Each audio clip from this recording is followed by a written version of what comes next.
ሰላም ጤና ይስጥልኝ። እንዴት አላችሁ ወዳጆቼ? አድራው አዲሱ እባላለሁ። ጠበቃና የህግ አማካሪ ነኝ፣ በፌዴራልና በክልል ማለት ነው። ዛሬ አንድ መልእክት ይዤላችሁ መጥቻለሁ። እንግዲህ በዚህ ረቂቅ አዋጅ ስንመለከት በመሬት አዋጁ አማራ ክልል ላይ የጸደቀው ረቂቅ አዋጁ ስንመለከት አንድ አርሶ አደር ከእርሻ ቦታው ላይ የሚፈልገውን ቤት ሸንሽኖ ሰርቶ ለማንኛውም ሰው መሸጥ አይችልም። የገጠር መሬት አስተዳደር አጠቃቀም ራሱን የቻለ እቅድና ፕላን ያለው ስለሆነ በዛ እቅድ መሰረት ነው የሚመራው። አንድ አርሶ አደር በርካታ መሬቶች ቢኖሩትም ሊኖሩት የሚገባ የመኖሪያ ቤት ግን አንድ ብቻ። ይህንን አንድ ቤት ወይም ደግሞ መኖሪያ ቤት ሊሸጠው ሊለውጠው ይችላል። ይኸውም በእቅዱና በፕላኑ መሰረት በመሬት አጠቃቀም እቅድ አሰራር መሰረት ከተፈቀደለት ብቻ ነው። ሌላው መሬቱን ግን ለማንኛውም ሰው ማስተላለፍ ይችላል፣ በውርስም በኑዛዜ በስጦታ። ይህ እንደተጠበቀ ነው።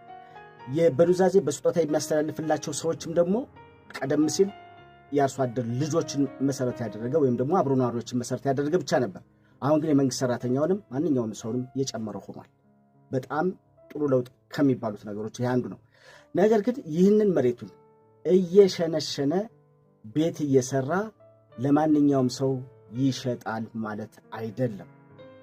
በተጨማሪም ከአሁን ቀደም ከአርሶ አደር ቦታ ላይ መሬት ላይ የተገዙ ቤቶች 150 ካሬ፣ 200 ካሬ፣ 100 ካሬ የተለያዩ ብዛትና በርካታ ያላቸው ቤቶችም ደግሞ በዚህ አዋጅ መሰረት ድጋፍ ያገኛሉ ማለት አይደለም።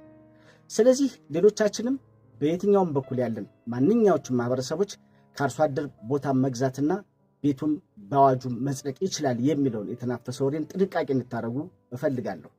በተለይ ይሄ ጥንቃቄ ማድረግ ምንድነው? ላልተገባ የገንዘብ ወጪ፣ ላልተገባ ብድር፣ ላልተገባ ብክነት፣ ላልተገባ ደግሞ አለመግባባቶች ሊፈጥር ስለሚችል ጥንቃቄ ባለው መንገድ የህግ ባለሙያም ሆነ ወይም ደግሞ የመሬት አስተዳደርን ከሚያስተዳድረው መስሪያ ቤት እስከ ወረዳ ድረስ ሂዶ በመጠየቅ ጉዳዮችን ማረጋገጥ የምትችሉ መሆኑን ለማሳሰብ ፈልጋለሁ።